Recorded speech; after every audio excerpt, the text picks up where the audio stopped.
बिस्मिल्लाहिर्रहमानिर्रहीम, अस्सलामुअलैकुम, good morning public, सुबह बखैर। मैं हूँ रुकमा इरफान मलिक, मेरे साथ मौजूद है अब्दुल रऊफ साहब और हमने आपको कल बहुत मिस किया, सीरियसली। चलो, मैंने भी मिस किया तमाम लोगों से बात करना भी, और लेकिन क्या करूं, मजबूरी थी। मतलब वो एक छुट्टी करना पड़ी मुझे, लेकिन मैं कोशिश करूंगा आइंदा ना करूं, मतलब ऐसे। खैर, आज ये हुआ कि जब मैं निकला तो हरमीत भी ये बताएंगे, हमारा साथी हरमीत हमारे साथ मौजूद है। मेरे ख्याल में पहले हरमीत को वेलकम कर लें, देख लें जरा हरमीत ने आज क्या पहना हुआ है, कौन सी दस्तार है। अस्सलाम वालेकुम हरमीत। जी वालेकुम सलाम, सत श्री अकाल सर, कैसे हैं आप? बिल्कुल ठीक ठाक। मैं ये कह रहा था, आज पहला दिन है कि लाहौर में भी जब मैं निकला घर से अपने गाड़ी में बैठने के लिए या दफ्तर आने के लिए, तो लगा कि एक झोंका हवा का आया ठंडा, और मैंने सोचा कि इस जैकेट के नीचे एक स्वेटर होना चाहिए था। आज पहले दिन मैंने सोचा, तो इस्लामाबाद तो ज़ाहिर है 2-3-4 डिग्री कम ही होता है हमारे, तो वहां पे सर्दी और ज्यादा हो। बिल्कुल ठीक, और शुक्र है कि फाइनली सर्दी फील हो रही है, वरना तो ये मतलब देखें क्या आज डेट है, 14 दिसंबर है, हमें सर्दी की वो शिद्दत कुछ दिन पहले तक या इवन कल परसों तक भी फील नहीं हो रही थी। सो अभी हम जो फील कर रहे हैं वो फील करना बहुत जरूरी है, बिकॉज सर्दी का जो मौसम है वो रहता ही लाइक 2-2.5 महीने के लिए मुश्किल से ये टाइम होता है। सो इसमें भी अगर आप सर्दी ना फील करें तो फिर मजा नहीं ना है, पूरा साल गर्मी बर्दाश्त करनी है। हरमीत का रुख करते हैं। हरमीत, जरा आप भी बताएं ना, कैसा है आपके शहर इक़्तिदार का मौसम? अच्छा, वैसे मैं अगर बात करूं इस्लामाबाद के हवाले से, तो इस्लामाबाद में तो नॉर्मली ठंड ज़्यादा होती है दूसरे दीगर शहरों, क्योंकि आपको पता है कि बिल्कुल करीबी मरी है और उसके बाद वैसे भी सरसब्ज इलाका है ये, तो सर्दियां तो शुरू हो चुकी हैं यहाँ पहले से ही, और अब हम देखते हैं कि थोड़ी बहुत शिद्दत हो चुकी है, क्योंकि अगर आप बैठे भी 12-2 बजे के दरमियान आप धूप में भी बैठे तो ठंडी ठंडी हवाएं जो है ना वो चलती रहती हैं। तो बहरहाल हम लाहौर की आपने बात की, तो लाहौर में चल शुक्र है कि देर आए दुरुस्त है, थोड़ी सी दस्तक सर्दियों ने दे ही दे दी। बिल्कुल, इस्लामाबाद में मौसम ठंडा ही है। हम चाय एंजॉय कर रहे हैं, ये देखो साथ में। उम्मीद है आपने भी मग रखा होगा, जो हमारे देखने वाले हैं उनसे भी दरखास्त है अपना चाय का मग साथ रख लें, चाय का मग साथ रख के। मुझे जहाँ तक थोड़ा सा हरमीत का आइडिया ना, हरमीत चाय से ज्यादा कहवा इसके मग में मोस्ट ऑफ द टाइम होता है। सो पता नहीं आज क्या है, कहवा है या चाय है, लेकिन है ना कहवा ही होता है। अच्छा, मैं हमेशा ग्रीन टी को ज्यादा प्रेफर देता हूँ। बिल्कुल, ये बात आपकी दुरुस्त है। मैं चाय, क्योंकि आपको पता है कि चाय तो फिर गुड़ की चाय हो वरना ना हो। अच्छा हमारी तो शुगर फ्री होती है, क्योंकि मेरी और रोमा भी से मिलती है, तो इसलिए हम ग्रीन टी से ही गुजारा कर लेते हैं। चलें, जबरदस्त हो गया। अब चलते हैं आप रन डाउन की तरफ, जाया नहीं करेंगे और हम अपने रन डाउन की तरफ चलते हैं। टॉप स्टोरीज अपने व्यूअर्स के साथ शेयर करते हैं, डेली डोज के साथ आगाज। उसके बाद हम करेंगे मुख्तलिफ स्टोरीज, जिसमें आज की जो टॉप स्टोरीज हैं, पाकिस्तान में पहले ओमिक्रॉन की तस्दीक हुई, और उसके बाद आज की लेटेस्ट अपडेट इस हवाले से कि इस वक्त 4 मुसद्दिका केसेस जो हैं ओमिक्रॉन के वो रिपोर्ट हो चुके हैं। डिस्कस करेंगे पाकिस्तानी वेट लिफ्टर तलहा जो हैं, इन्होंने एक और तारीख रकम की है। तलहा आज हमें शो में ज्वाइन करेंगे। इसके बाद पाकिस्तान की पहली जीरो कार्बन स्ट्रीट का मंसूबा मुकम्मल कर लिया गया है, इसको भी हमने डिस्कस करना है। फिर लाहौर की सकाफत और तारीखी विरसे की बहाली, जिसमें वर्ल्ड सिटी अथॉरिटी का बड़ा कलीदी किरदार है, ये भी आज की हमारी एक स्टोरी है।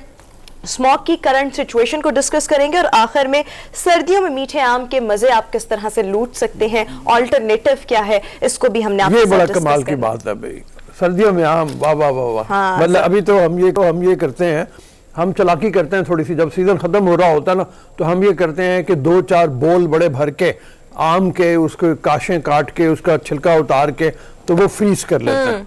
तो मजा वो तो नहीं रहता, लेकिन बहरहाल आम का मजा आता है। वो उस तरह से जब मेरे भी घर में होता है, बट हम लोग उसको मिल्क शेक या फिर जूसेस वगैरह में इस्तेमाल करते हैं, वो में से वैसे नहीं खाया जाता। I don't know why, but मुख्तलिफ तरीके होते हैं, मुख्तलिफ लोगों ने अपने अपने हर एक के तरीके होते हैं। बट हम देखेंगे कि सर्दियों में आप आम का मजा किस तरह से ले सकते हैं। एक फ्रोजन मैंगोस का नहीं, वो जो दूसरे असली वाले होते हैं उनका भी जिक्र करेंगे। सो डेली डोज के साथ आगाज करते हैं। सबसे पहली हमारे पास स्टोरी, टेक्नोलॉजी की दुनिया में एक नया कदम रखते हुए मेटा ने अपनी पहली virtual reality social game application मुतारिफ करवा दी है, और बेसिकली इनिशियल ये अमेरिका के लोगों के लिए है और कनाडा के लोगों के लिए है, और यहाँ पर 18 साल से ज्यादा उम्र के जो लोग हैं वो इसको फ्री ऑफ कॉस्ट इस्तेमाल कर सकते हैं। इसके लिए होना क्या चाहिए, आपके पास फेसबुक का अकाउंट लाजमी तौर वो पर तो होना लाजिम चाहिए, है। उसके बाद आप ये गेम जो है वो यूज कर सकते हैं। अच्छा, मैं चंद दिन पहले देख रहा था फेसबुक पे मेरे मुख्तलिफ इसके एड्स चल रहे थे, मेटावर्स और इस तरह से, तो मैं बड़ा परेशान हो रहा था कि ये क्या चीज़ है। अब आपने बताया कि ये बेसिकली एक गेम की वर्चुअल साइट है। Yes. और वहाँ पे ये मतलब उसको एडवर्टाइज कर रहे थे वो, तो बड़े इसमें ज़बरदस्त किस्म की चीज़ें हैं, गेम्स हैं। आप अपनी गेम्स का भी उसी तरह से जैसे सोशल नेटवर्क है आप बना सकते हैं, लोगों को शामिल कर सकते हैं मिलजुल के। अच्छा, सब कुछ कर सकते हैं, बट मुझे जो चीज़ सबसे ज़्यादा इंटरेस्टिंग लग रही थी कि इन गेम्स को खेलते हुए आप पैसे कमा सकते हैं। लाइक अगर हम आजकल टिकटॉक देखें, स्नैक वीडियो देखें, मुख्तलिफ ऐप्स हैं, इवन लोग इंस्टाग्राम से भी PR के थ्रू या मुख्तलिफ IGTV और इस तरह की चीज़ों के जरिए बहुत सा पैसा कमा रहे हैं। सो गेमिंग में भी अब लोग जो है वो पैसा कमाने लग गए हैं। सो ये जो प्लेटफॉर्म है, ये जो एप्लीकेशन है, उसमें जब लोग उसमें पार्टिसिपेट करेंगे, मुख्तलिफ गेम्स खेलेंगे, सो आप इससे अर्निंग भी कर सकते हैं। जबरदस्त। मैं तो मुझे ये लग रहा है कि ये इतना पॉपुलर हो जाना कि इसने YouTube चैनल सबको पीछे छोड़ देना। ये यही होनी है। लोगों ने, सबने, छोटी उम्र से भी बड़ी उम्र तक के लोग जो हैं वो सब इसमें शामिल हुए होंगे। बिल्कुल ठीक। और इसको आप हेडसेट के जरिए, वो मुझे जो लगता है ना हेडसेट, वो ये है कि आप अपने यहाँ सामने मतलब वो आ जाता है पूरा एक, उसके जरिए भी खेल सकते हैं। तो भाई ये तो टेक्नोलॉजी की दुनिया है। हरमीत का जरा रुख करते हैं, हरमीत का भी कमेंट लेंगे। हरमीत, मुझे ऐसे लगता है जिस तरह से आजकल हम देखें तो लोग पढ़ भी रहे हैं, बट पढ़ाई से ज्यादा स्किल बेस्ड जो एजुकेशन है उसका बहुत ज्यादा रुझान आ गया है और लोग उससे बहुत ज्यादा कमा रहे हैं। मुझे लगता है आने वाले वक्त में अब लोग इन चीजों से ज्यादा कमाएंगे, स्किल्स भी पीछे रह जाएंगे, डिग्रीज भी पीछे रह जाएंगी, और ये चीज जनाब सबसे टॉप पर आ रही है। अच्छा, वैसे मुझे थोड़ी सी ना आवाज की वो इशू आ रहा है टेक्निकली वजूहात की बिना पर, बट आपकी बात अगर मैं अब सवाल का जो सवाल आपने किया वो भी मुझे समझ नहीं आया। ओके। आसार कदीमा की जो चीज़ें हैं उनको डिस्कवर किया जा रहा होता है। हम कमो बेश रऊफ साहब अक्सर ये डिस्कस कर रहे होते हैं, कभी कभी कोई जजीरा भी दरियाफ्त किया जा चुका होता है। सो आज हम जो स्टोरी डिस्कस करने हैं, यूरोप में इंसानी उंगली के निशान जैसा एक जजीरा दरियाफ्त किया गया है और ये बहुत ज़्यादा वीरान है। और इसके बारे में कहा जाता है कि 19th सेंचुरी के दौरान यहाँ पर जितने भी साहिल के किनारे लोग बसते थे, उन्होंने इसके इर्द गिर्द लाइक दीवारें खड़ी कर दी थी ताकि वो यहाँ पर अपनी फसलें ग्रो कर सके और इसके अलावा जो समंदरी हवाएं हैं उनकी शिद्दत को कम किया जा सके। सो बेसिकली इसको फिंगरप्रिंट जजीरे का नाम दिया गया है। ये क्रोएशिया से मुतसल है। यूरोपीय मुल्क जो है क्रोएशिया, उसके करीब है, वहाँ पे मौजूद, और दुनिया से इतने ज़्यादा सयाह इसको देखने के लिए आ रहे हैं कि जो एनवायरमेंटलिस्ट हैं वो कह रहे हैं कि वो डरते हैं कि इसकी तबाही ना हो जाए कहीं। इतनी ज़्यादा आबादी जब आएगी, इतने ज़्यादा लोग जो आएंगे इसको देखने के लिए, जब उनके कदम पड़ेंगे। लेकिन ये है कि ये दीवारें जो आप देख रहे हैं, ये यही है कि यहाँ आने वाले लोगों ने समुद्री जो लहरें हैं उनसे बचाव के लिए किसी ज़माने ये बनाई होंगी। तो वो मतलब इसको है जजीरा, बड़ा शानदार है, बहुत खूबसूरत है, और आबादी इसमें रही है। अब सिर्फ लोगों की अट्रैक्शन का ये बायस बना हुआ है। अगली स्टोरी की तरफ आएंगे, और अगली स्टोरी हम अक्सर इस हवाले से भी डिस्कशन कर रहे होते हैं कि एंजाइटी, डिप्रेशन आजकल की यूथ में, यंगस्टर्स में और इस जनरेशन में बहुत ज़्यादा है। इसके लिए साइकेट्रिस्ट हैं, साइकोलॉजिस्ट हैं, आपको मुख्तलिफ डॉक्टर्स का रुख करना पड़ता है, अपने ट्रीटमेंट करवाना पड़ता है।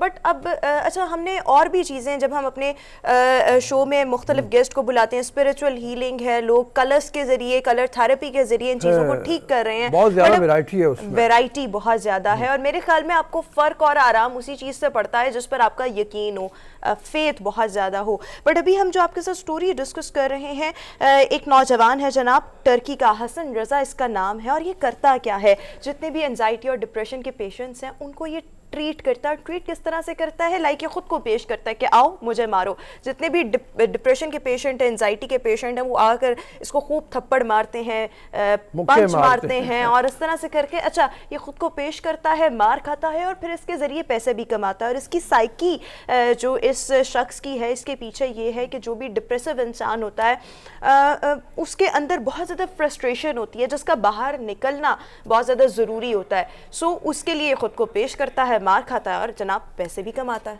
ये वीडियो आप देख रहे हैं। अच्छा इसमें पहना हुआ गार्ड्स हैं पूरे, ताकि मतलब कोई ज़्यादा ही जोर का मुक्का ना लग जाए और चोट ना लग जाए। पूरा गियर मतलब अपना पहन के, वो जो है हेलमेट शेलमेट, ये भी आप देख रहे हैं। और इसके बाद ये जाता है लोगों के पास, जाके सामने उनको तलाश करता है ऐसे लोगों को जो इसको मारने में मददगार साबित हों।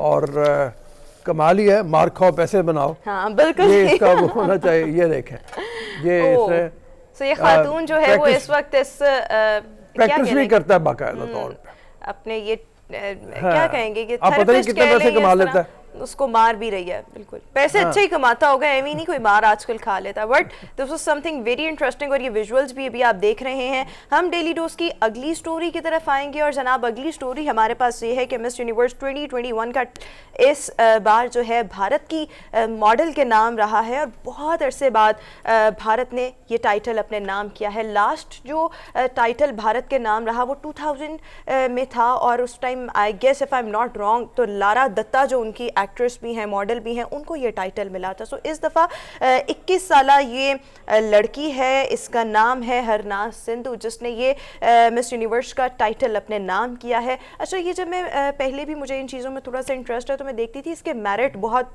टफ होता है जब मिस यूनिवर्स का मुकाबला होता है। और मेरे नज़दीक जितनी भी लड़कियाँ इसमें होती हैं या जितनी भी दोशीज़ाएँ इसमें पार्टिसिपेट कर रही होती हैं उनको अगर देखा जाए तो मेरे नज़दीक वो इतनी कोई एक्स्ट्राऑर्डिनरी खूबसूरत नहीं होती बट कहते हैं कि उनकी जो हॉबीज़ होती हैं, उनकी जो मुख्तलिफ चीज़ें होती हैं, उनकी बिना पर इनकी सिलेक्शन होती है। सो जनाब इनको कुकिंग में बहुत ज़्यादा दिलचस्पी है, गुलकारी में बहुत ज़्यादा इंटरेस्ट रखती हैं, मॉडलिंग करती हैं, इसके अलावा ख़ुद को फ़िट रखने के लिए योगा भी करती हैं, स्विमिंग करती हैं, हॉर्स राइडिंग इनका पसंदीदा क्या कह लें मशगला है। सो इस बार ये जो टाइटल है वो भारत ने अपने नाम किया है और भारत के अंदर भी जितने इस तरह के इवेंट्स कह लें या मुकाबले होते हैं उसमें भी बहुत से ये टाइटल जो हैं वो अपने नाम कर चुकी हैं।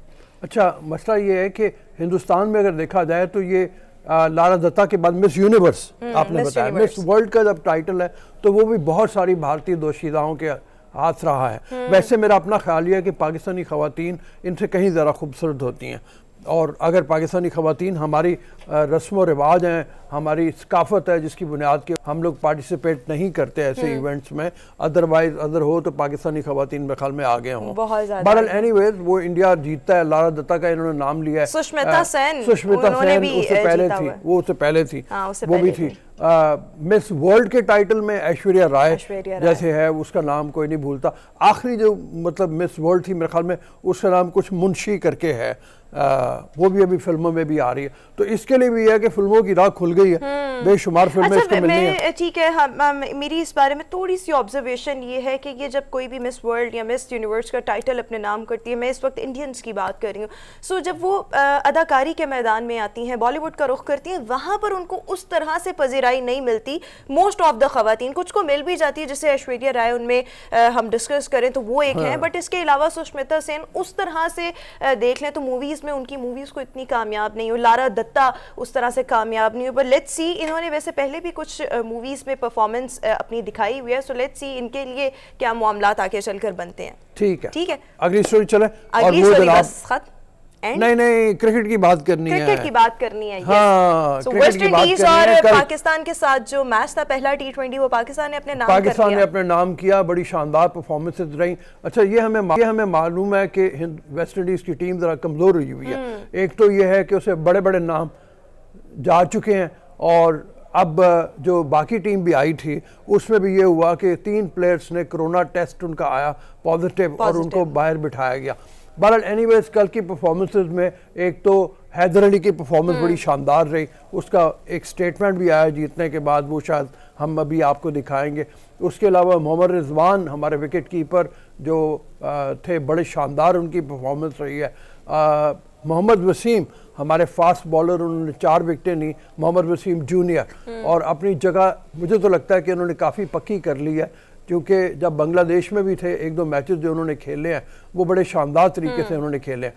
तो पूरन जो निकोलस पूरन जो वेस्ट इंडीज़ के कैप्टन हैं, उन्होंने ये कहा कि असल में मसला ये है कि जब आप कोई भी टीम 200 रन का टारगेट चेस कर रही हो तो वो टारगेट बड़ा मुश्किल हो जाता है। पाकिस्तान ने 200 रन पूरे बनाए थे कल, 10 रन पर ओवर के हिसाब से जब चेस करना पड़े तो बहुत मुश्किल होता है। हरमीत हमारे साथ मौजूद है। हरमीत, जरा आप बताएं ना, कल का मैच तो ऑब्वियसली आपने भी देखा होगा, आपके क्या रिमार्क्स हैं मैच के बारे में?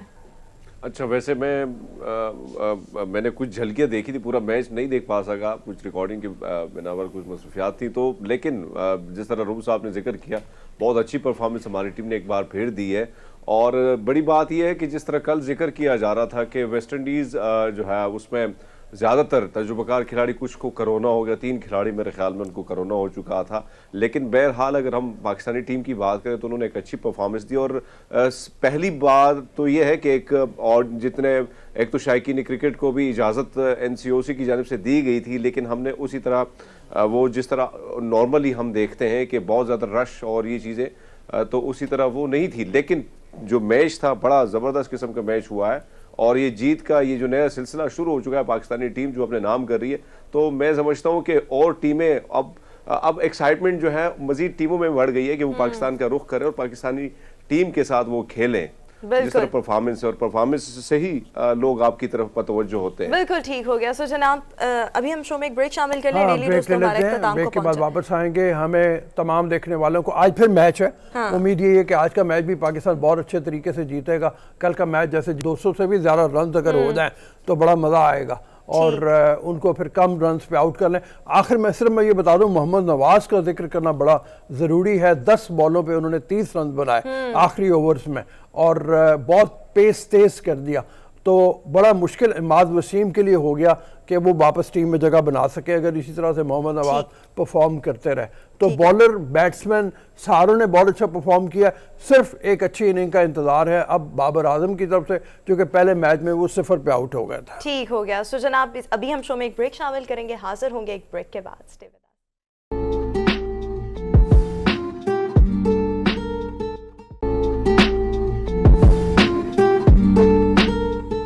बाय बाय सैलून, हेलो एंड फ्रेंड्स। तो जनाब, मोस्टली जो ख़वातीन हैं उनकी बॉडी पर बहुत से अनवांटेड हेयर होते हैं, जो कि ख़वातीन का मेन कंसर्न इसलिए होते हैं क्योंकि ये किसी भी खातून की ब्यूटी को बहुत ज़्यादा मांद कर देते हैं। सो इसको ऑब्वियसली हर कोई रिमूव करवाता भी है, जिसके लिए मल्टीपल प्रोसीजर्स होते हैं, बट उन प्रोसीजर्स को फॉलो करने के लिए आपको स्पेशली टाइम निकालना पड़ता है। हम सैलून्स का रुख करते हैं, हम मुख्तलिफ एस्थेटिक सेंटर्स जाते हैं, बट होता क्या है, इससे आपको स्पेशली टाइम निकाल कर जब वहाँ जाना पड़ता है, सो उससे ये होता है कि टाइम बहुत ज़्यादा आपका वेस्ट होता है, कंज्यूम होता है। और आजकल जितना बिजी टाइम चल रहा है, किसी के पास भी इतना टाइम नहीं कि आप स्पेशली अपनी इतनी बिजी और टफ रूटीन में से कोई वक्त निकालें और उसके बाद आप किसी सैलून जाएं, फिर वहाँ पर इस किस्म के प्रोसीजर्स करवाएं जिसमें वैक्सिंग है और मुख्तलिफ किस्म के प्रोसीजर्स हैं। और फिर होता क्या है, एक तो ये बहुत ज़्यादा टाइम कंज्यूमिंग होता है ना, apart from time consumption,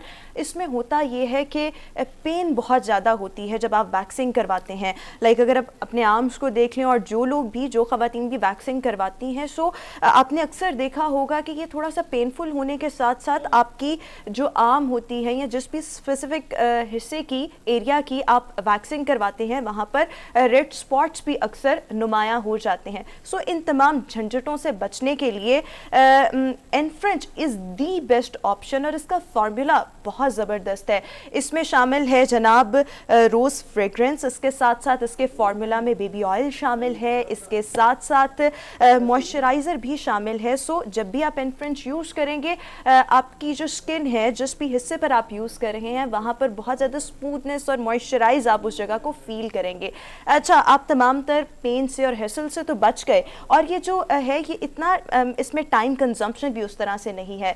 like less than 5 minute आप ये झटपट से इसको यूज़ करें और आप अपने जो गैर ज़रूरी जिस्म के बाल हैं उनसे छुटकारा पा सकते हैं। So this is the easiest formula, this is the best formula, और इसमें फ्लोरल फ्रेग्रेंस है जो आपको एक बड़ी ज़बरदस्त किस्म की महकती खुशबू देती है। और ऑब्वियसली जब आप एनफ्रेंच को लाइक के आप देख भी सकते हैं, ये क्रीम की फॉर्म में भी अवेलेबल है, ये लोशन की फॉर्म में भी अवेलेबल है, और क्रीम और लोशन जिस किसी भी फॉर्म में आप यूज़ करना चाहते हैं आप कर सकते हैं। और ये मैं ज़रा इसको दिखा भी देती हूँ, like it's available in this form, और साथ ही साथ ये इस फॉर्म में भी अवेलेबल है। It's basically a cream with this spatula.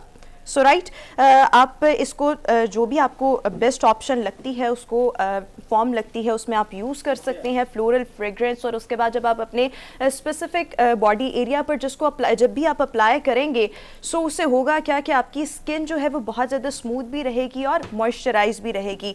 और इसके साथ साथ ये इसकी एक और पैकिंग भी है, वो भी बल्कि आपको दिखा देते हैं ताकि ज़रा अच्छे से लोगों को पता लग जाए, ख़वातीन को पता लग जाए कि this is the best option. और अब आपने जब भी गैर ज़रूरी बालों से निजात पानी है, सो आपने एनफ्रेंच का लाजमी तौर पर इस्तेमाल करना है।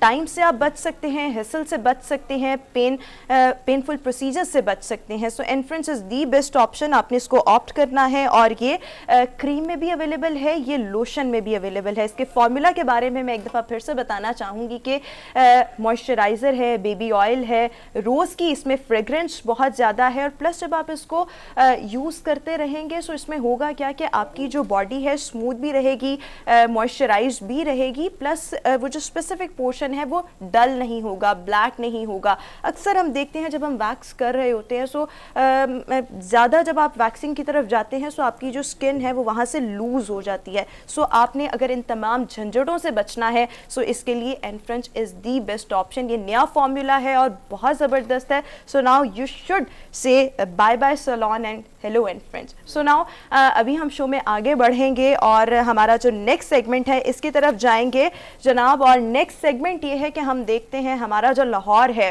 जिसको बागों का शहर भी कहा जाता है, यहाँ पर मुख्तलिफ़ किस्म की तारीखी इमारात भी हैं, मसाजिद हैं, गुरुद्वारे हैं। अच्छा, इन तमाम चीज़ों की बहाली के लिए वर्ल्ड सिटी अथॉरिटी बहुत ज़बरदस्त काम कर रही है। हम यहाँ पर देख रहे हैं फूड स्ट्रीट को रिस्टोर किया गया। वर्ल्ड सिटी अगर आपका जाना हो, जिसको हम अंदरून लाहौर भी कहते हैं, वहाँ पर भी मुख्तलिफ़ चीज़ें जो हैं अब इंट्रोड्यूस करवाई गई हैं। बहुत अरसे से इन पर काम हो रहा है, बट अब ये एक लोगों की तवज्जो का, अट्रैक्शन का मरकज़ बनी हुई हैं। सो इसको हम आगे चल कर डिस्कस भी करेंगे। हरमीत का ज़रा रुख कर लेते हैं। हरमीत, ज़रा आप इस हवाले से बताएं, आपने भी world city for sure visit की होगी, कैसा फील होता है जब आप वर्ल्ड सिटी जाते हैं, अंदरून लाहौर जाते हैं तो?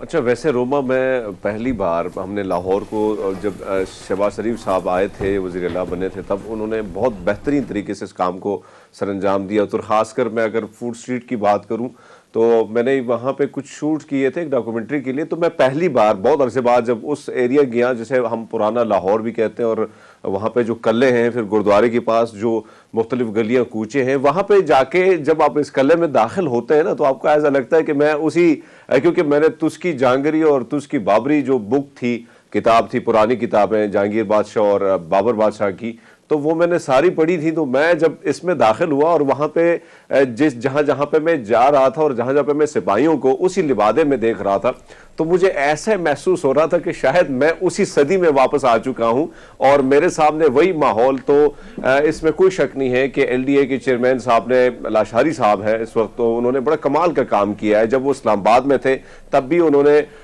यहाँ पे सीडीए के जब वो चेयरमैन थे, तो लोक विरसा के हवाले से, दीगर चीज़ों के हवाले से वो काफ़ी काम में हमें हमेशा दिखते थे कि काफ़ी वो एक्टिव नज़र आते थे। ऐसे में जब वो लाहौर चले गए तो लाहौर में भी उनका एक मुख्तलिफ जो इमारतें हैं, क्योंकि अगर हम देखें लाहौर की सबसे बड़ी अट्रैक्शन ये है कि वहाँ के पुराने किले, वहाँ पे पुरानी इमारतें, और वो लोगों को खींच चले ले आती है। और हम देखते हैं उमूमन जो बाहर से लोग आते हैं उनकी भी ख्वाहिश होती कि वो पुराना किला, लाल किला, जितने भी अगर जो हिंदुस्तान में लाल किला है, तो इधर हमारे पास ये शाही किले जितने भी हैं, फिर दीगर हम जो मकबरे हैं मशहूर। हरमीत हमारे साथ मौजूद है कामरान लाशारी साहब, डीजी वर्ल्ड सिटी अथॉरिटी, उनसे चल के बात करते हैं। अस्सलाम वालेकुम कामरान साहब। जी वालेकुम अस्सलाम। सर, सबसे पहले तो आपको मुबारक देनी चाहिए ना, इतने बड़े ज़बरदस्त तरीके पे आप काम कर रहे हैं, इतना आपने उसको आहिस्ता आहिस्ता करते हुए फैला दिया है। तो ये बताइए कि ये गली सोजन सिंह मैंने भी जाके विजिट करके देखा है, बिल्कुल पुराने अंदाज में जिस तरह से रिस्टोर किया गया। आगे के मंसूबे क्या हैं, लोग कितना ज़रा अट्रैक्ट होके आ रहे हैं? जी, आजकल तो हमारा टूरिज्म जो है जी बहुत माशाल्लाह तेज जा रहा है। जी लाशारी साहब।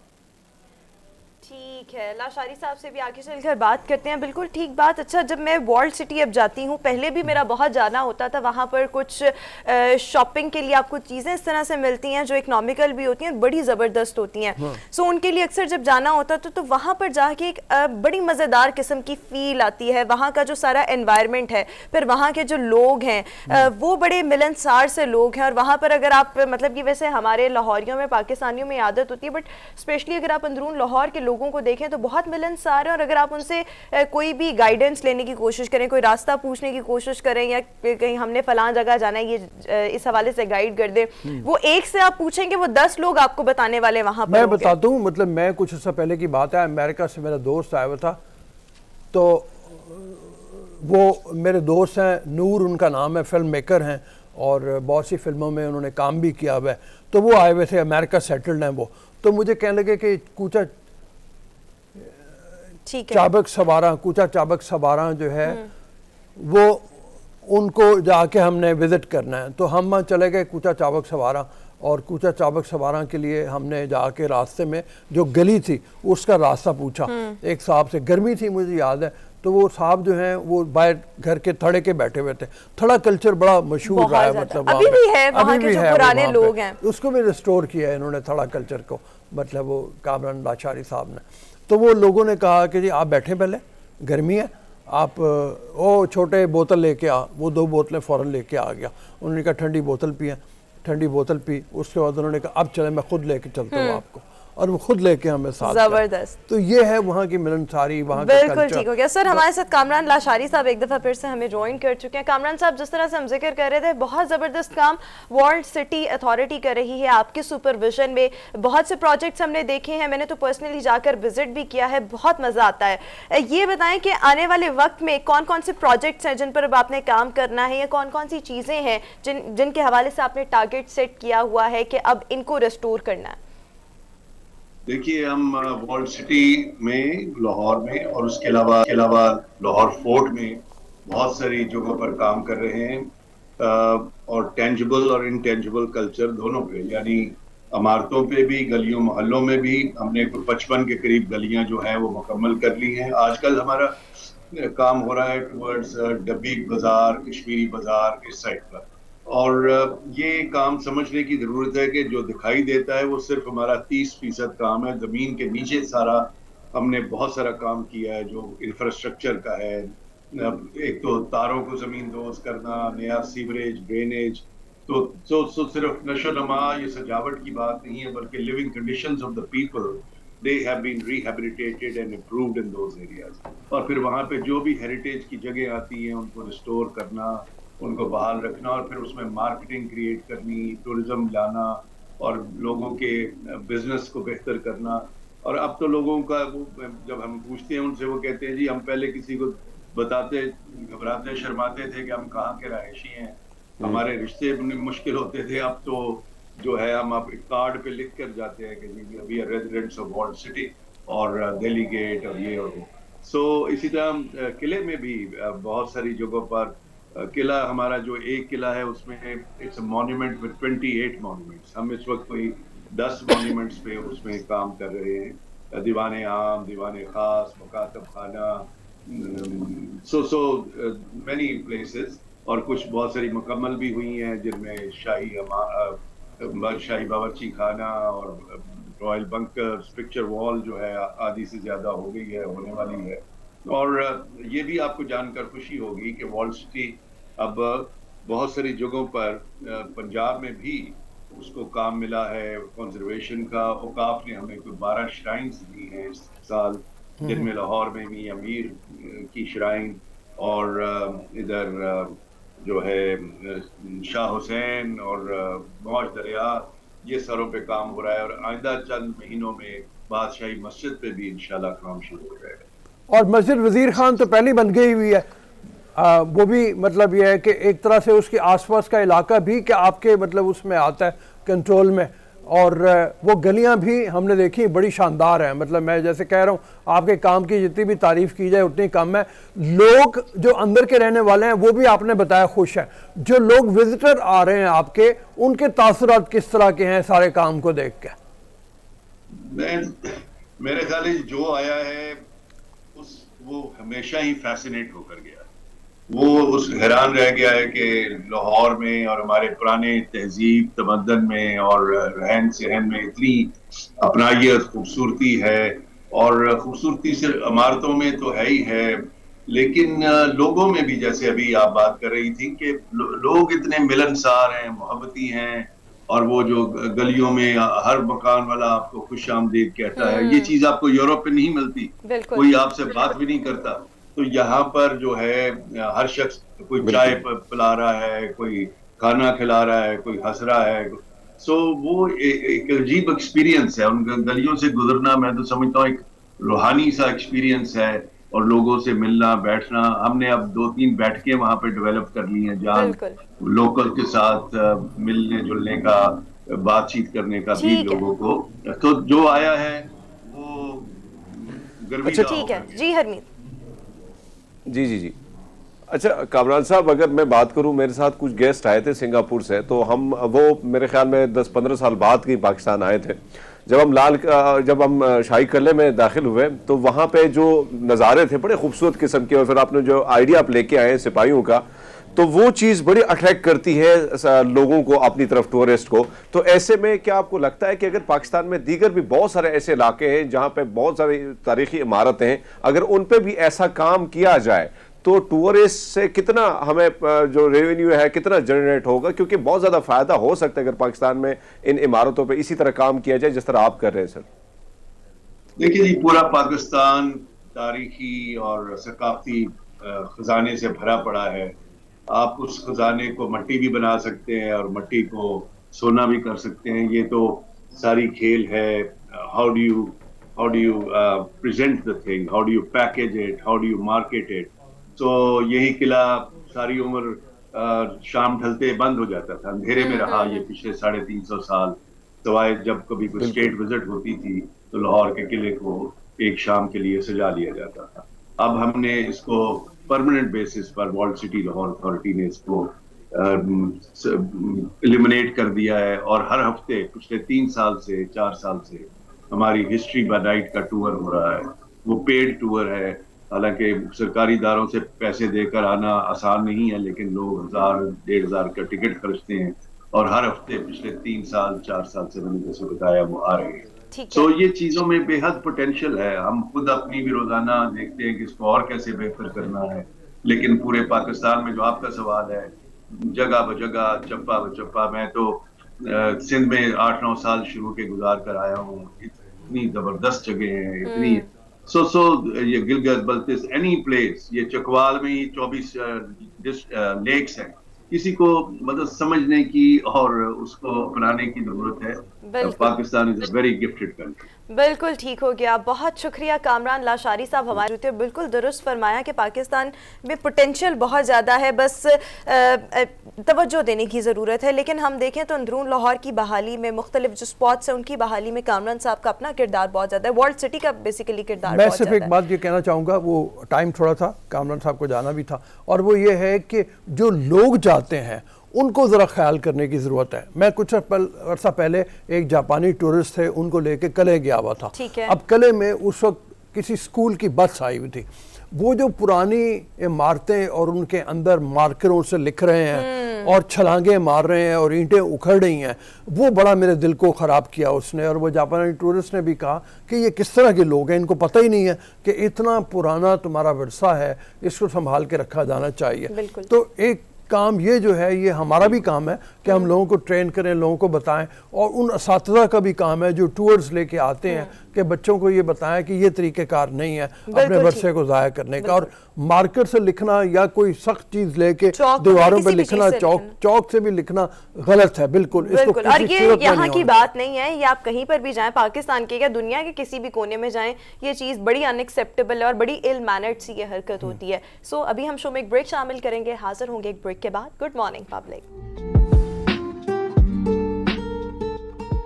ब्रेक के बाद एक बार फिर से गुड मॉर्निंग पब्लिक में आपको खुशामदीद कहेंगे। ग्लोबल वार्मिंग और पोल्यूशन बहुत ज़्यादा बढ़ती चली जा रही है। इसके लिए हम देखें तो मुख्तलिफ ममालिक की जो गवर्नमेंट्स हैं, वहाँ पर जो मौजूद इंडिविजुअल्स हैं, वो इसके कंट्रोल के लिए सद्देबाब के लिए बहुत से इनिशिएटिव्स भी ले रहे हैं। मुख्तलिफ किस्म के प्रोजेक्ट्स का भी आगाज़ किया गया है। पाकिस्तान का जिक्र करें तो ये मसला यहाँ पर भी मौजूद है और हमारे जो लोग हैं, हमारी इंडिविजुअल लेवल पर भी और इवन हुकूमती सतह पर भी मुख्तलिफ काम जो है वो किए जा रहे हैं। सो इसी सिलसिले में अगर हम देखें तो कराची की पहली ज़ीरो कार्बन स्ट्रीट का ख्वाब जो है वो मुकम्मल हो चुका है और बेसिकली ये जो प्रोजेक्ट है सूबाई हुकूमत ने हेरिटेज फाउंडेशन के ताउन से इस पर काम शुरू किया। अच्छा, इस स्ट्रीट पर होगा क्या? लाइक आप सोच रहे होंगे ज़ीरो कार्बन स्ट्रीट, यहाँ पर होगा क्या? इससे एक तो शहर की आलूदगी वो बहुत कम होगी, खूबसूरती में कराची शहर की मज़ीद इजाफा होगा, फिर यहाँ पर आपको ट्रैफिक नहीं मिलेगी और लोग पैदल चलकर यहाँ पर शॉपिंग भी कर सकते हैं। सो ये प्रोजेक्ट क्या है, किस तरह से इसको कंप्लीट किया गया, कहाँ तक पहुँचा है, इस वक्त आर्किटेक्ट यास्मीन लारी साहिबा हमारे साथ शो में मौजूद हैं। यास्मीन साहिबा, thank you so much, welcome to good morning public. ये बताइएगा, ये ज़ीरो कार्बन स्ट्रीट, ये प्रोजेक्ट इस हवाले से बताइएगा और क्या क्या इस प्रोजेक्ट के अंदर शामिल है। जी सुबह खैर आप लोगों को। और बिल्कुल ये हमारी बहुत ही अहम एक ये प्रोजेक्ट है जो कि शहर कराची के वास्ते है and it's a partnership between civil society and Karachi administration plus जो वहाँ पे लोग हैं जो दुकानदार हैं कि वहाँ दुकानें हैं, they become our stakeholders also. तो ये एक बड़ी यूनिक चीज़ हुई है जो अभी आज से पहले नहीं की गई, जिसमें ये कि ये पूरा जो इलाका है इसको हम चाहते हैं कि ये किसी तरह से ये बिल्कुल इंसानों के लिए हो जाए, क्योंकि अभी मसला ये वाला है कि बहुत ही गुंजान इलाका है और यहाँ पर बेइंतहा तारीख़ी इमारतें भी हैं। ये बिल्कुल शहर का जिसको मैं हिस्टोरिक कोर कहती हूँ वो है ये। और इसमें यह है कि यहाँ पे बिल्कुल स्टील और सीमेंट का इस्तेमाल नहीं किया गया है। It's entirely zero carbon in all the production. और यहाँ पे ना तो पेवमेंट हमारी कंक्रीट की है, ना यहाँ पे कोई अर्बन फ्लडिंग या होती है। यहाँ पे पौधे बेइंतहा लग गए हैं और लोगों की रविशें हैं चलने के लिए उनके लिए। और जो यहाँ पे पेवमेंट है वो हमारी टेराकोटा टाइल से बनी हैं, जो कि हमारी जो औरतें जो एक वक्त में भिखारी होती थी मकली में, उन्होंने बनाई हैं, जिनको हमने ट्रेन किया। तो इसमें बहुत ज़्यादा पोटेंशियल है कि इस चीज़ को फैला दिया जाए हर जगह पे। अच्छा, ये फरमाइए कि ये ख्याल कैसे आया, मतलब आपको? आप देखिए ना, ये जिस इलाके में स्ट्रीट आपने बनाई है, बहुत अर्सा पहले मेरा वहाँ से गुजर हुआ था, वहाँ से तो गुजरना मुमकिन नहीं था। इतना ज़्यादा क्राउडेड इलाका, इतना रश, और फिर लोग ख्याल भी नहीं करते थे, हर चीज़ गंद वगैरह वहाँ फेंक के चले जाते थे। तो इसको कैसे आपने लोगों को भी कायल किया है, दुकानदारों को, कि वो इस काम के लिए मतवज्जे हों, इस काम के लिए तैयार हों? मुझे बड़ी खुशी कि आप वहाँ पे गए हैं, क्योंकि वो बनाई हमने इसीलिए है कि शहर के लोग जाएं और हर तबके के लोग वहाँ पे जाएं, जो भी हैं, सिर्फ अमीरों के लिए ये चीज़ नहीं है। मेरी बड़ी ख्वाहिश थी। देखिए, ये आपको याद हो, अगर पता हो कि सुप्रीम कोर्ट में हमारे जो ऑनरेबल चीफ जस्टिस है, उन्होंने एक वक्त में कहा था कि कराची की ग्लोरी को वापस लाया जाए। हाँ। तो फिर हमारे जो चीफ सेक्रेटरी हैं मुमताज़ अली शाह साहब ने कोई मीटिंग बुलाई, आर्किटेक्ट्स की, प्लानर्स की, मुझे भी बुलाया। तो मैंने उनसे कहा, जनाब कि ये तो अगर ग्लोरी है तो वो तो शहर की तारीखी इमारतों से आएगी, ऐसे तो नहीं आएगी कि ऐसी इमारतें बन रही हैं जो कि बड़ी बदनुमा भी हैं, दे आर सो टॉल कि वो इंसानों के लिए तो है ही नहीं, और पूरा शहर जो भरा हुआ है गाड़ियों से और इंसानों के लिए कोई जगह नहीं नज़र आती। और कि जब तक कि हम तारीखी इमारतों को नहीं बचाएंगे कुछ नहीं होगा। तो फिर उन्होंने कहा कि अच्छा आप बताइए क्या करना है। तो मेरा साहब एक ख्वाब रहा है, बहुत देरीना ख्वाब है, कि अगर मैं चलूँ KPT से, जो जानते हैं कराची को लोग, हाँ, तो तारीखी इलाकों से होते हुए मैं एम्प्रेस मार्केट पहुंच जाऊं चलते हुए। तो उन्होंने कहा फिर आप बताएं। तो हमने फिर ये डिज़ाइन की, एक पूरी ये वॉकवे है कोई 2 किलोमीटर की, जो कि पूरे गुंजान इलाके से गुजरती है, और ये पहला सेगमेंट है जो आप देख रहे हैं। मुझे बड़ी उम्मीद है कि अगर हम ये इस तरह से पार्टनरशिप करेंगे तो हमारा शहर बहुत ही खूबसूरत है, खूबसूरत ये, लेकिन हमको नजर नहीं आता क्योंकि यहाँ गंदगी और गिलाजत बहुत ज्यादा हो गई है, किसी को फिक्र नहीं है। मैडम, इसमें कोई शक नहीं है, कराची बहुत फायदा होगा, बहुत ही खूबसूरत शहर था, और अब अगर देखें तो आबादी बढ़ गई है, आबादी भी बढ़ गई है। अब अगर हम देखें तो दुनिया का ये, जी हरमीत जी जी अच्छा, ये यास्मीन साहब, अगर हम देखें तो कराची अब दुनिया का तीसरा बड़ा आलूदा शहर का खिताब भी मिल गया है। अब ऐसे में आप जैसे लोग मौजूद है कि वो इतना ऐसे काम कर रहे हैं इंडिविजुअली तरीके, यास्मीन साहिबा साथ ही मौजूद रहिएगा। यास्मीन साहिबा अच्छा, और मैं यही चाहती हूँ कि आहिस्ता आहिस्ता करके पूरा शहर हमारा ऐसे हो जाए, और ये हो भी सकता है क्योंकि जो पार्टनरशिप है ये बड़ी वैल्यूबल होगी अगर हमारे पास लोग जो हैं वहाँ के वो इसमें कुछ पैसा डाल दें, कुछ हुकूमत बीच में आ जाए, ठीक है, कम से कम सर्विसेज वो डाल दें। तो यहाँ पे हमारा ठीक जो है, डीसी साउथ थे इरशाद सोदर साहब बिल्कुल थे, ठीक है, आप बात उन्होंने कह बड़ा रही है, यहाँ इस पे प्रोजेक्ट कमाल के किया, लिए बहुत ज्यादा पार्टनरशिप की उनकी जरूरत है। हमारी साथ ताउन रहा है, चीजें उन्होंने करवाई हैं, एनक्रोचमेंट यहाँ से हटी है, बहुत चीजें हुई हैं। ठीक है, यास्मीन साहिबा साथ ही मौजूद रहिएगा, हमारा साथी एंकर वो भी आपसे कोई सवाल करना चाहता है। जी हरमीत, अब सवाल कीजिएगा। अच्छा मैडम, अगर हम देखें तो जिस तरह मैंने सवाल किया लेकिन आपको सुना वो थोड़ा सा इशू आ गया। अगर सवाल देखें कराची को तो तीसरा बड़ा आलूदा शहर है, आप जैसे लोग भी मौजूद हैं जो शहर की खूबसूरती को बरकरार रखना चाहते हैं, तो ऐसे में आपका जो ये प्रोजेक्ट की जो आपकी जो सोच आई तो हुकूमत भी आपको सपोर्ट कर रही है, तो ऐसे में क्या शहर भर में ये प्रोजेक्ट फैलाने का ख्याल है और साथ में हुकूमत का क्या ताउन कितना हासिल है इस प्रोजेक्ट में आपके साथ? देखिए मैं हुकूमत के बारे में तो नहीं उनकी तरफ से कह सकती, मुझे ये मालूम है कि हुकूमत में बहुत सारे बहुत अच्छे लोग बैठे हैं और ये बड़ा कमाल हुआ कि जो हमारे डीसी साहब थे और कमिश्नर जो पूरा दफ्तर है, जो कमिश्नर भी आए उन्होंने भी इसका बहुत साथ दिया, जिसकी वजह से हम ये सब कुछ कर पाए हैं, क्योंकि अकेली सिविल सोसाइटी ये चीज़ नहीं कर सकती। तो हेरिटेज फाउंडेशन ने कोई 1.5 करोड़ रुपया इस पे लगाया, क्योंकि हम हुकूमत से पैसा कुछ नहीं लेते हैं, हम हमेशा काम अपने तौर पे करते हैं और ज़ीरो कार्बन का काम हमने बहुत ज़्यादा ह्यूमैनिटेरियन के लिहाज से, काम के लिहाज से किया है। मकली में बहुत किया, सिंध में बहुत किया, ऊपर नॉर्थ में भी जब भी ज़लज़ला आया वगैरह। तो ज़ीरो कार्बन इज़ माई मोटो, ये मैं हर जगह इसको फैलाने की कोशिश कर रही हूँ कि मेरा ख्याल है कि there is a nexus between eco justice and social justice. जो हम गरीबों के लिए काम करेंगे वो ecologically also it's very valuable. तो यहाँ जो मेरी खवातीन उन्होंने चीज़ें ये बनाई हैं, बना के भेजी हैं, 1.5 लाख यहाँ पे ये जो टाइलें हैं टेराकोटा की जो बहुत ही मजबूत हैं वो बनाई गई हैं। ठीक है। लेकिन अच्छा यास्मीन ये साहब, है, अभी हम बात कर रहे हैं बाज लोगों से जो यहाँ के बड़े, देखिए शहर कराची में कोई रिसोर्सेज की कमी नहीं है, माशाल्लाह यहाँ बड़े बड़े अमीर कमीर लोग बैठे हुए हैं। तो हम बातचीत कर रहे हैं कि वो लोग भी आके इन्वेस्ट करें, ये सब कुछ हमें हेरिटेज फाउंडेशन ने एक रास्ता दिखाया है, हमें अब कुछ करने की जरूरत नहीं, हम सिर्फ एक एडवाइजर के तौर पे दूर से भी बता सकते हैं। और अब लोग आए, सामने आए और ये पार्टनरशिप होनी चाहिए। बिल्कुल ठीक, पार्टनरशिप होनी चाहिए। यास्मीन साहिबा ये बताइएगा कि इस प्रोजेक्ट को आप लोग एक्सपैंड करने का इरादा रखते हैं? देखिए मैंने तो 2 किलोमीटर की जो पूरी वो है कमिश्नर कराची शलवानी साहब के ताउन से हमने उसको नोटिफाई कर दिया है। इसका मतलब है कि जो बाकी मेरे 12 सेगमेंट्स हैं वो एक एक करके लिए जा सकते हैं, वो इकट्ठे भी लिए जा सकते हैं, वो एक एक करके भी लिए जा सकते हैं। इसके अलावा शहर में बेतहा जगह हैं जहां इनको हम इस तरह से खूबसूरत कर सकते हैं। This is called echo urbanism, जिसमें हमारे पास अर्बन फ्लडिंग होगी, क्योंकि हम पानी को बिल्कुल ज़ाया नहीं कर रहे, हमारा सारा पानी यहीं एब्जॉर्ब हो रहा है और एक्वाफर को ये रिप्लेनिश कर रहा है, जिसकी वजह से पानी जो है हमारा यहाँ पे उसका बिल्कुल ज़ाया नहीं हो रहा। इसके अलावा आपको पता है कराची शहर में और भी शहरों में because of this very tall buildings और कंक्रीट का इतना इस्तेमाल है कि हर जगह पे अर्बन हीट आइलैंड्स बन रहे हैं। ये हमें शहरों के लिए बिल्कुल नहीं होना चाहिए, हमारे शहरों को बिल्कुल बहुत ही बेहतरीन इंसानों के लिए होना चाहिए। और अगर हम कंक्रीट का इस्तेमाल बंद कर दें इसी तरह से, और ये जो हमारा बड़ा एक फैड हो गया कि मल्टी स्टोरी बनाओ, उसकी कोई जरूरत हमको नहीं है, क्योंकि अगर हमारी गाड़ियां कम होंगी, सड़कें कम होंगी, तो ऑटोमेटिकली लोगों के रहने के लिए जगह हमको ज्यादा मिलेगी, पार्क्स के लिए मिलेगी, रिक्रिएशन के लिए मिलेगी। अभी तो सारा कुछ खत्म होता चला जा रहा है शहर जैसा कराची है। तो ये इसमें बहुत ही हमें सैनिटी लाने की जरूरत है, क्योंकि global warming is one issue, green house gas emission another one, and covid is another one is one. बिल्कुल ठीक तो हो गया। अपने हर इंसान के लिए वही माहौल चाहिए, सिर्फ अमीरों के लिए नहीं चाहिए। अच्छा यास्मीन साहब, ये फरमाइए कि लाहौर में जो वर्ल्ड ये हेरिटेज को प्रिजर्व करने के लिए, पाकिस्तान के हेरिटेज को प्रिजर्व करने के लिए वॉल्ड सिटी अथॉरिटी ने काम किया है, वो आहिस्ता आहिस्ता हुआ और फैलता चला गया। और आपने भी देखा होगा यहाँ पे आके गली सुरजन सिंह का हमने नाम लिया है, अब तकरीबन 50 के करीब गलियाँ ऐसी हैं जिनको बना लिया गया है। तो इस तरह की कोई अथॉरिटी का क़याम आप चाहेंगी कराची में हो जाए जो उसी पैमाने के ऊपर काम करे?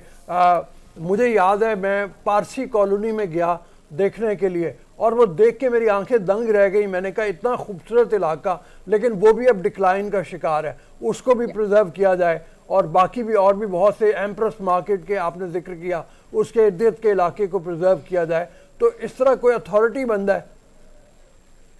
जी बिल्कुल, आपकी बात सही है। आप लोग बड़े खुशकिस्मत हैं कि वहाँ पर अथॉरिटी बन गई, हुकूमत बेइंतहा पैसा लगा रही है हेरिटेज पे, फिर फाइनली वो हमारा अपना विरसा है, हम सब का विरसा है, उसको बचाना बहुत ज़्यादा ज़रूरी है।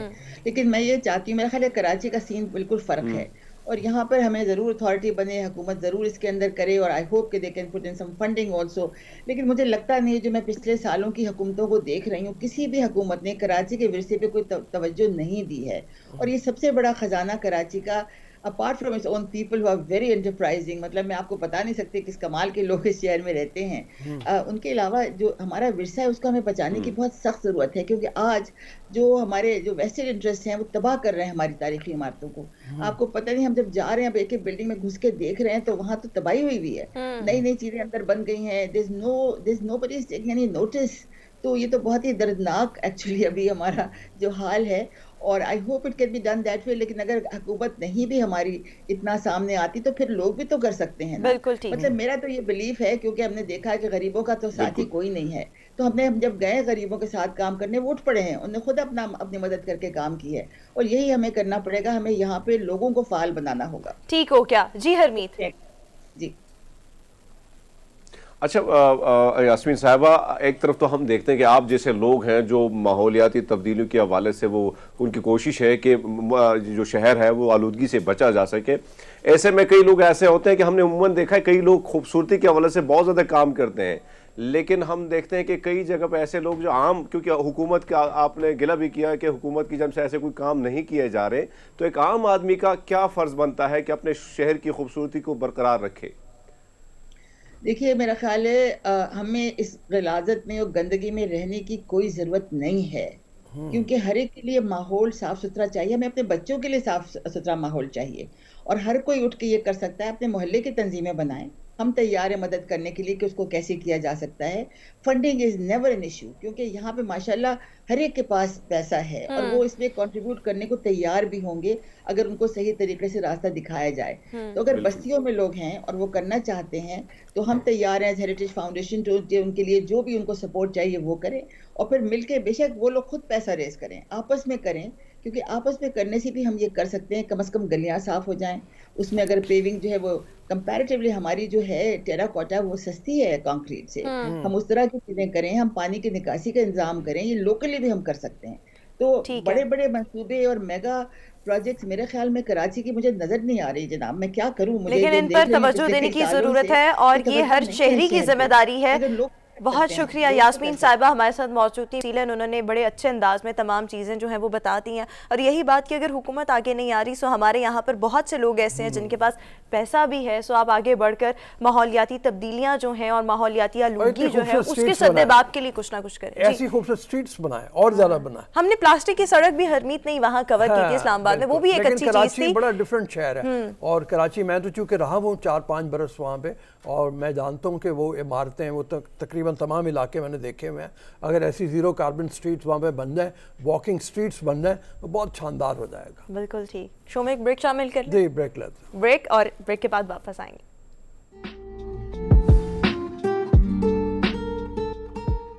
ब्रेक के बाद एक बार फिर से गुड मॉर्निंग पब्लिक में आपको खुशामदीद कहेंगे। पाकिस्तान के वेट लिफ्टर तलहा तालिब ने वर्ल्ड चैंपियनशिप में ब्रॉन्ज मेडल अपने नाम करके तारीख भी रकम की है और पाकिस्तान का नाम भी रोशन किया है। तलहा तालिब ने वेट लिफ्टिंग वर्ल्ड चैंपियनशिप में 67 किलोग्राम की कैटेगरी में 143 किलोग्राम वजन उठाकर ब्रॉन्ज मेडल अपने नाम किया है, और इस वक्त तलहा तालिब ही शो में हमें ज्वाइन कर रहे हैं। Thank you so much Talha, welcome to good morning public and congratulations. आपने इतनी जबरदस्त कामयाबी अपने नाम की और पाकिस्तान का नाम जो है वो रोशन किया। ये बताइएगा कि इस कामयाबी के बाद, इस फतह के बाद कैसा फील कर रहे हैं?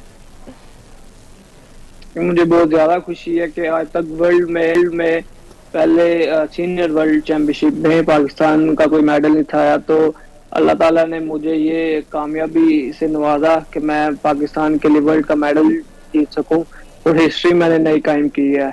इस पे मैं अपनी कौम का, अपने वालिदैन का, अपने घर वालों का बहुत शुक्रिया अदा करता हूँ। तलहा, ये बताएं कि वेट लिफ्टिंग में इतनी बड़ी फतह को किसी के नाम करना चाहेंगे आप? जी, मुझे पूरी कौम ने दुआएं दी, मुझे पूरी कौम ने सपोर्ट किया। ओलंपिक के बाद जिस तरह इन सब ने रिस्पॉन्स दिया, तो मैं ये जो 22 करोड़ अवाम है हमारे पाकिस्तान की, ये मैं फतह उनके नाम करता हूँ, और उम्मीद करता हूँ कि ऐसे ही ये आइंदा भी सपोर्ट करेंगे, ताकि इस बार जो ब्रॉन्ज मेडल आया है, अगली बार इंशाल्लाह इनकी दुआओं से, इनकी सपोर्ट की वजह से गोल्ड मेडल जीत सकूं। जी हरमीत। अच्छा तला, अगर हम देखें तो चैंपियनशिप में आपको इंजरी भी हुई, उसके बावजूद आपने बेहतरीन परफॉर्मेंस दी, तो किस चीज ने आपको पुश किया? बस कौम की दुआएं थी, क्योंकि ओलंपिक्स के बाद कौम ने बहुत ज्यादा उम्मीदें लगा ली थी कि इंशाल्लाह ओलंपिक्स में मेडल तो नहीं आया लेकिन आगे मेडल जीतूं। तो बस इंजरी के बावजूद मैंने पूरी अपनी कोशिश की और अल्लाह ने मुझे कामयाबी से नवाजा। ठीक हो गया। तलहा, ये भी बताएं, आप पहलवानों के शहर में रहते हैं जहां पर हर वक्त खाने पीने की बात होती है, ट्रेनिंग के लिए फिर कैसे वक्त निकालते थे? मुझे तो इस फील्ड में 13 साल हो गए हैं और शुरू से मेरी रूटीन फोकस मेरा एक ही चीज पे है। अगर कुछ भी है, शादी वगैरह या कहीं पे अगर कोई फंक्शन भी है, तो मैं उसे कैंसिल करके तो अपनी ट्रेनिंग के टाइम ट्रेनिंग करता हूँ। अच्छा, यहाँ पे ना वेट लिफ्टर्स की बड़ी तादाद है गुजरांवाला में। मतलब मेरा भी चूंकि वालिदैन का ताल्लुक गुजरांवाला से है, और मैं जानता हूँ कि हर कोई जो है वो फन पहलवानी से, वेट लिफ्टिंग से, बॉडी बिल्डिंग से मुंसलिक है। लोग बड़े फिट रहते हैं। अच्छा, खाने पीने के बड़े शौकीन हैं और मतलब ऐसे से खाने मिलेंगे, अखाड़े बड़े हैं। लेकिन यह है कि तलहा से अगर बात की जाए, तलहा वेट लिफ्टिंग के तो बहुत मतलब वो देखा जाए वेट लिफ्टर बहुत हैं। क्लब एक ही है जब वेट लिफ्टिंग सिखाई जाती है। इस बारे में क्या कहेंगे, कितने और होने चाहिए? बिल्कुल, ये तो उम्मीद है कि इंशाल्लाह यहाँ पे स्पोर्ट्स कॉम्प्लेक्स बनेंगे। वेट लिफ्टिंग के अलावा भी खेलों को प्रमोट किया जाएगा और मुझे उम्मीद है कि अगले ओलंपिक से पहले यहाँ पे अच्छे से अच्छा स्पोर्ट्स कॉम्प्लेक्स बनेगा, इसके अंदर बाकी खेलें भी मौजूद होंगी, अच्छा सामान होगा ताकि जो यूथ के बच्चे हैं वो आके वहाँ पे ट्रेनिंग कर सके। जी हरमीत। अच्छा, वैसे जिस तरह रूह साहब ने जिक्र किया पहलवानों का शहर है गुजरांवाला, तो पाजी ये बताइएगा कि वहां पे रह के क्या जदीद साजो सामान आप इस्तेमाल करते हैं या देसी से काम लेते हैं फिर? जी, ओलंपिक्स के बाद मुझे पंजाब स्पोर्ट्स बोर्ड ने जो वेट मुहैया किया है वो एक तो काफी पुराना था और दूसरा उसकी उन्होंने मेरे से रिसीविंग ली कि 1 साल बाद आपने कॉमनवेल्थ गेम्स के बाद हमें रिटर्न करना है। तो उसके बाद मेरे पास देसी वेट है और बिल्कुल भी मेरे पास तो कोई ट्रेनिंग हॉल नहीं है। अब जैसे सर्दी है तो मैं बिल्कुल ओपन एरिया ट्रेनिंग कर रहा हूँ और वहाँ पे अगर 2 डिग्री है या 20 डिग्री है मैंने वहाँ पे करनी है। ठीक हो गया। अच्छा, इन तमाम तर मामलात में और इस तरह के अचीवमेंट्स में और ऐसे कामों की ट्रेनिंग में फैमिली सपोर्ट सिस्टम बहुत ज़्यादा ज़रूरी होता है। अगर आपकी सपोर्ट ना हो फैमिली की तो फिर आप कुछ नहीं कर सकते। और फिर अक्सर फैमिली वालों को ये भी गिला ऑब्वियसली रहता ही होगा, जो इस तरह के बच्चे और इस तरह के जो यंगस्टर्स हैं वो इस तरह के मशगलों में या इस तरह के काम सर अंजाम दे रहे होते कि हमें टाइम नहीं देते। सो तलहा से यहाँ पर ये पूछना चाहेंगे, तलहा, फैमिली सपोर्ट किस कदर आपको हासिल थी और कभी ये सुनने को मिला कि हमें टाइम नहीं देते, लाइक फैमिली वाले कह रहे हैं हमें टाइम नहीं देते और ट्रेनिंग ही हर वक्त करते रहते हैं? नहीं, असल में घर वालों की सपोर्ट है तो मैं अल्हम्दुलिल्लाह इस मुकाम पे हूँ। और बहुत बड़ी बात होती है कि किसी खेल अगर आपने कोई भी फील्ड चूज किया तो आपको बैकग्राउंड पे घर वालों की सपोर्ट लाजमी होनी चाहिए। और अल्हम्दुलिल्लाह डे 1 से मुझे मेरे घर वाले सपोर्ट कर रहे हैं और आज उन्हीं की मेहनतों की वजह से मैं इस मुकाम पे हूँ। अच्छा, वहाँ पे अगर देखा जाए ना, हम पाकिस्तान में जितने भी लोग आते हैं, हमारे शो में भी आते हैं, वो ये गिला कर रहे होते हैं कि पाकिस्तान ओलंपिक एसोसिएशन या जो भी फेडरेशन है या ओलंपिक के अलावा वेट लिफ्टिंग फेडरेशन, इनकी कोई सपोर्ट नहीं होती। पता नहीं इनको कितनी सपोर्ट है। तलहा, आपको पाकिस्तान वेट लिफ्टिंग फेडरेशन और पाकिस्तान ओलंपिक एसोसिएशन, इनकी कोई सपोर्ट शामिल रही है या नहीं रही? जी, अल्हम्दुलिल्लाह डे 1 से Pakistan weight lifting federation, Pakistan Olympic association, इन दोनों ने मुझे बहुत ज़्यादा सपोर्ट किया। इवन के मेरे सप्लीमेंट के अखराजात, डाइट के अखराजात उन्होंने उठाए और स्कॉलरशिप भी मुझे दी। तो मैं उनका तहे दिल से शुक्रिया अदा करता हूँ। उम्मीद करता हूँ कि आगे भी इंशाल्लाह ऐसे ही सपोर्ट करते रहेंगे ताकि पाकिस्तान का परचम पूरी दुनिया में बुलंद हो सके। ठीक है जी हरमीत। अच्छा, वैसे तला एक चीज तो हमने देखी कि बहुत ज्यादा टैलेंट है हमारे मुल्क में, बहुत ज्यादा नौजवान आगे आना चाहते हैं, लेकिन ऐसे में हम देखते हैं कि अगर कोई खिलाड़ी बैनुल-अक़वामी मुकाबलों में हिस्सा लेना चाहता है तो किन किन चीजों का ख्याल रखना चाहिए ताकि वो बैनुल-अक़वामी मयार पे पूरा उतर सके? बस मैं यही कहूंगा कि अपने जो भी जाता है इंटरनेशनल कंपटीशन खेलने, किसी भी खेल का, तो वो अपने दिमाग में, अपने माइंड में ये जरूर बात रखे कि मैं पाकिस्तान को रिप्रेजेंट करने आया हूँ। ठीक है, अपनी वो जो जाती उसकी ख्वाहिशात हैं उन्हें हटा के सिर्फ वो पाकिस्तान का सोचें कि मैंने जिस तरह रिप्रेजेंट करना है वो पूरी दुनिया ने देखना है, और इस तरह ही इंशाल्लाह अच्छी कारकर्दगी के साथ पूरा वर्ल्ड आपको जानेगा और पूरे वर्ल्ड में पाकिस्तान का परचम बुलंद होगा। अच्छा तलहा, इस हवाले से भी बताइएगा, इस वर्ल्ड चैंपियनशिप में आपका जो मुकाबला था ये कितने खिलाड़ियों के साथ था और कहाँ के खिलाड़ी इसमें शामिल थे? मेरे कंपटीशन में टोटल 20 लोग थे और 2 कोलंबिया के थे, 2 उज्बेकिस्तान के थे, 2 रशिया के थे और इस तरह ही इंडिया के भी थे, बुल्गारिया के भी थे, मुख्तलिफ कंट्रीज के मुख्तलिफ प्लेयर्स थे। तो कुछ वर्ल्ड चैंपियंस थे, कुछ एशियन चैंपियंस थे, कुछ ओलंपिक चैंपियंस थे। तो उन सब के साथ टफ फाइट रही है, लेकिन जो इस बार नहीं हो सका इंशाल्लाह उम्मीद है कि अगली बार अचीव करूंगा। अच्छा, दुनिया में तो चूंकि ये बड़े पॉपुलर है वेट लिफ्टिंग वगैरह, तो बड़ा टफ कंपटीशन हो रहा होता है और मैं तो खुद हैरान होता हूँ जब पाकिस्तान में कोई इस तरह का अपना नाम बनाता है तो बहुत बड़ी बात होती है। तला तालिब को बड़ी मुबारकबाद। तो लेकिन सवाल मेरा ये है कि सबसे ज़्यादा टफ टाइम किस खिलाड़ी ने आपको दिया अपने कॉम्पिटिशन में? उज्बेकिस्तान के खिलाड़ी अच्छे हैं क्योंकि उनके ट्रेनिंग कैंप सारा साल लगे रहते हैं, उनका ट्रेनिंग पैटर्न टोटल चेंज है, उनको ट्रेनिंग फैसिलिटीज हैं और हमारे पास बिल्कुल कुछ भी नहीं है। ठीक है जी हरमीत। अच्छा पहला, अगर इस बात से भी हम आंखें फेर नहीं सकते हैं ना बंद कर सकते हैं कि भैया बड़े मसाइल तो हैं, वसाइल की कमी भी है बहुत सारे एथलीट्स को। तो अगर हम देखें पाकिस्तान में वेट लिफ्टिंग के हवाले से कितने वसाइल का फुकदान का सामना है हमारे तमाम एथलीट्स को? देखिए पाकिस्तान में अगर स्पोर्ट्स की बहाली चाहते हैं तो एक प्रॉपर सिस्टम और सबको मिलकर काम करना होगा और प्रॉपर फैसिलिटीज हो, प्रॉपर जिम हो, प्रॉपर स्पोर्ट्स कम्प्लेक्स हो जहाँ पे अच्छी चीजें पड़ी हो, अच्छा इक्विपमेंट हो, स्टैंडर्ड की चीजें हो, स्विमिंग के लिए स्विमिंग पूल अच्छे से अच्छा हो, स्टैंडर्ड हो, रेसलिंग के लिए मैट्स हो स्टैंडर्ड के, तो फिर ही इंशाल्लाह कुछ हो सकता है। लेकिन उसके बगैर तो जिस तरह पिछले 20-30 साल से स्पोर्ट्स हमारी चलती आ रही है, क्रिकेट के अलावा बाकी स्पोर्ट्स ऐसे ही रहेंगे फिर अगर इनको वक्त के साथ सपोर्ट ना किया गया। ठीक है तलहा, एक फतह तो ये आपने अपने नाम की है, लेकिन इससे पहले कौन कौन से तमगे, कौन कौन से मेडल्स हैं जो आपने अपने नाम किया, आप जीत चुके हैं?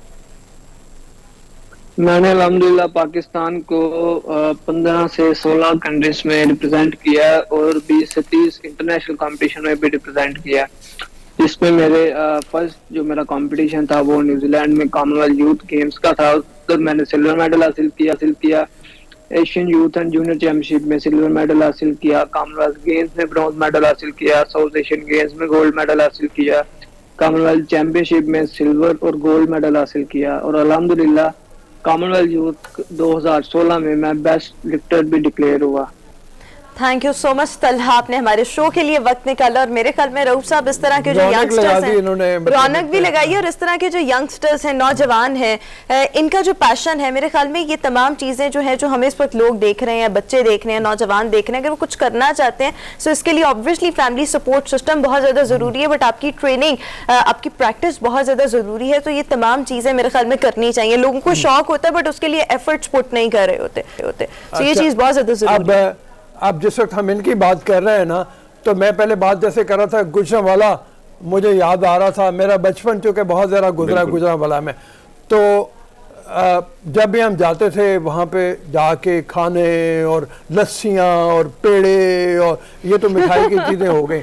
एक मीठे पूड़े बड़े मशहूर होते थे गुजरांवाला के, वो अभी भी वहाँ पे मिलते हैं। अब देखो मिठाई की दुकानें जो है ना, सलमान हो गया, मतलब इस तरह की कई दुकानें हैं, अब तक लोग जाते हैं वहाँ से लेके आते हैं और खाना खाने के, सर्दियाँ आ गई है ना, तो चिड़े, भुने हुए चिड़े खाने के लिए, धान के चिड़े होते हैं, ये आम चिड़ा नहीं। आप कमाल की चीजें बता रहे हैं कि हम भी अपनी डाइटिंग वगैरह छोड़ें और गुजरांवाला जाके तमाम चीजें खाएं। तो वो चीजें हैं, लेकिन एक चीज जो है जो बड़ी मुझे अट्रैक्ट कर रही है और वो ये है कि शुरू में आपने ऐलान किया था आम का, तो आम जो है ना वो मेरे ज़हन में घूम रहा है कि आम ऐसा जो सर्दियों में मिल रहा होगा, वो कमाल है भाई। वो हम शेयर करेंगे या सब कुछ अभी बता देंगे, थोड़ा वक्फे से बताएंगे। हरमीत, आम का जिक्र आ रहा है तो आपका दिल चाह रहा है कि सर्दियों में आम आपको मिला है? वैसे रूह साहब आम का तो दिलदादा हूँ मैं, और जैसे गालिब के बाद शायद मैं पहला बंदा हूँ जब मुझे ज्यादा ही आम खाना पसंद है। और वैसे अगर मैं बात करूँ तो दिल तो कर रहा है, बट मिलना मुश्किल है। ठीक हो क्या?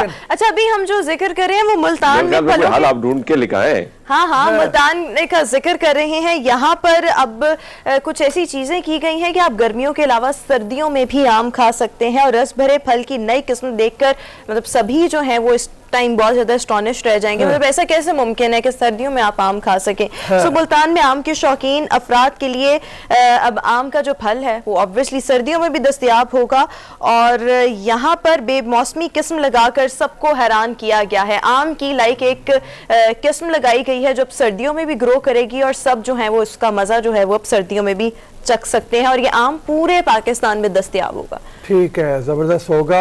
अच्छा जी, आम से जरा हटे थोड़ा सा तो कुछ और चीजों की तरफ तवज्जो मेरी जा रही है। हाँ। और एक तो ये तवज्जो ये हो गई कि गैस बड़ी शॉर्टेज है, गैस बहरान। तो इतना बहरान हुआ है, मुख्तलिफ शहरों में लोग परेशान बैठे हुए हैं। वो कहते हैं कि जी गवर्नमेंट ने ऐलान किया था कि आपको खाना पकाने के औकात में गैस मिल रही होगी, लेकिन हकीकत ये है कि ये हम एक दो दिनों में मुख्तलिफ शहरों के सर्वे भी करवाएंगे और उसमें देखेंगे कि आप भी अगर प्रोग्राम देख रहे हैं, आप आवाम से दरख्वास्त है कि आप अपने शहर में गैस का प्रेशर कितना महसूस कर रहे हैं। आपको खाने के औकात के अलावा या खाने के औकात में भी गैस मिल रही है या नहीं मिल रही, हमें इसकी वीडियो भी बना के भेजें और ज़रूर हमें हमारे साथ शेयर करें। बिल्कुल ठीक हो क्या? ये तमाम चीज़ें बहुत ज़्यादा ज़रूरी हैं और आने वाले शोज में इनको कवर भी करेंगे। अभी हम शो में एक ब्रेक शामिल करेंगे, हाजिर होंगे इस ब्रेक।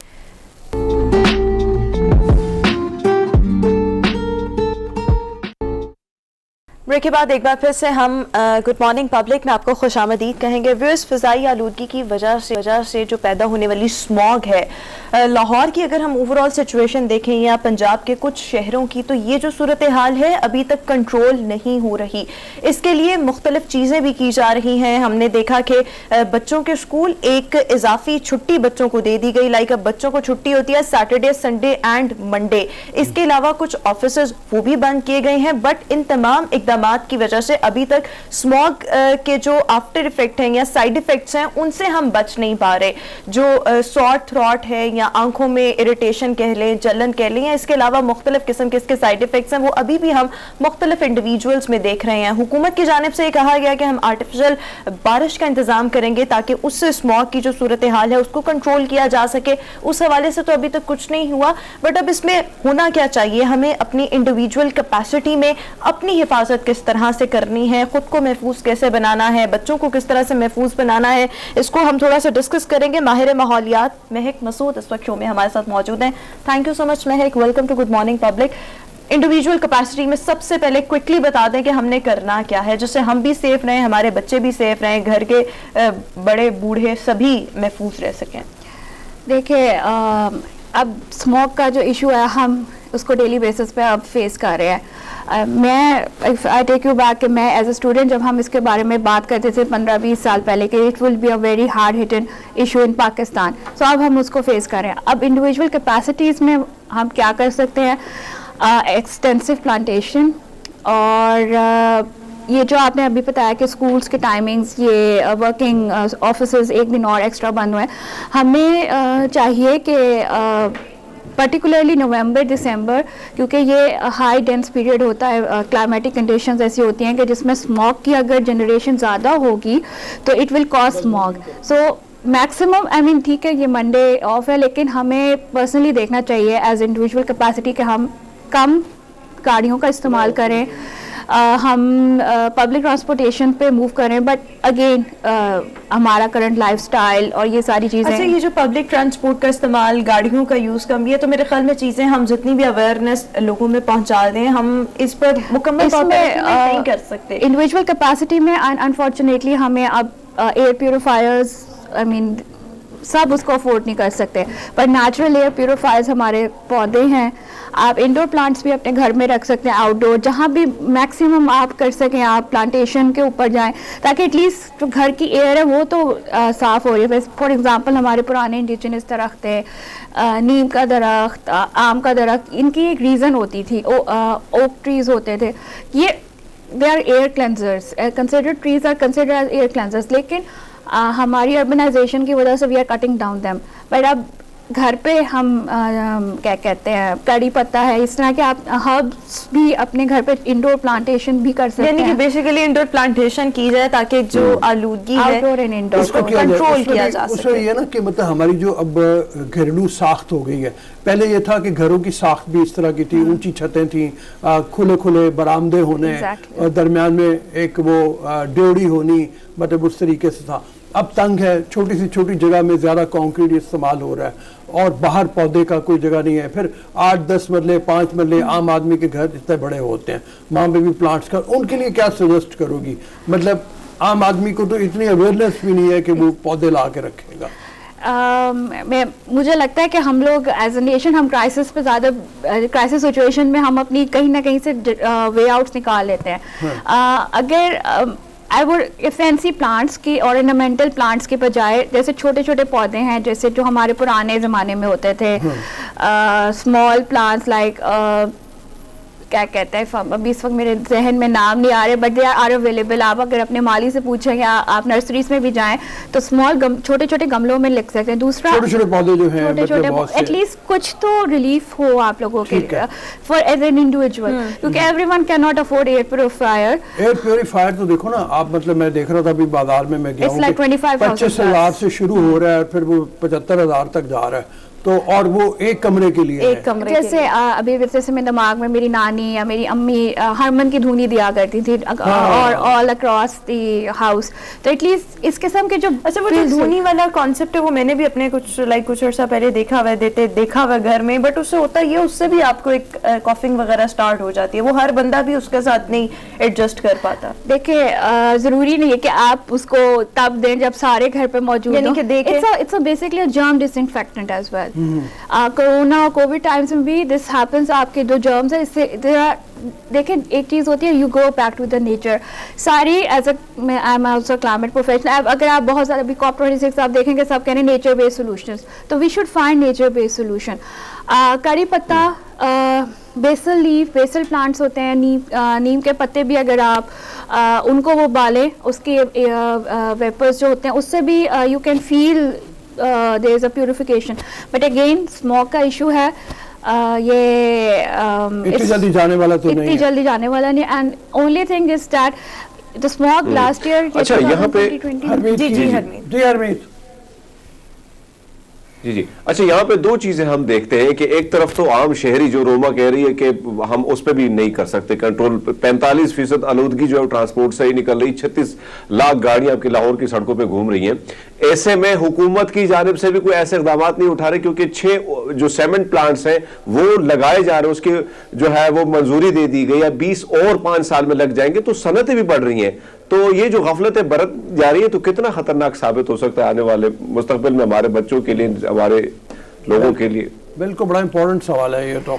बिल्कुल 36% ट्रांसपोर्टेशन की वजह से ये अभी फिगर्स रिसर्च हुई है स्मोक के ऊपर, और इंडस्ट्रियलाइजेशन को आप हम नहीं रोक सकते। As a country we need to do that, हमें करनी है इसको एक्सपैंड। लेकिन इंडस्ट्रियलाइजेशन का कॉन्सेप्ट है कि अगर आप वहाँ पर टेक्नोलॉजीज लगाएं, क्योंकि there are air purifying technologies. China, Beijing most air polluted city था, उन्होंने टावर्स इंस्टॉल किए हैं, एयर प्योरीफाइंग टावर्स। हम भी अगर अपनी सिटी में, I was reading an article, अगर हम भी अपनी एक सिटी में एक एयर प्योरीफाइंग टावर्स लगा लें, एंड इस एयर प्योरीफाइंग टावर्स कुछ जगहों पे it's with plants as well. Netherlands, I'll give you example with the zero air pollution. Why the reason is कि उन्होंने enforcement भी है, law command and control हम in our terminology we use.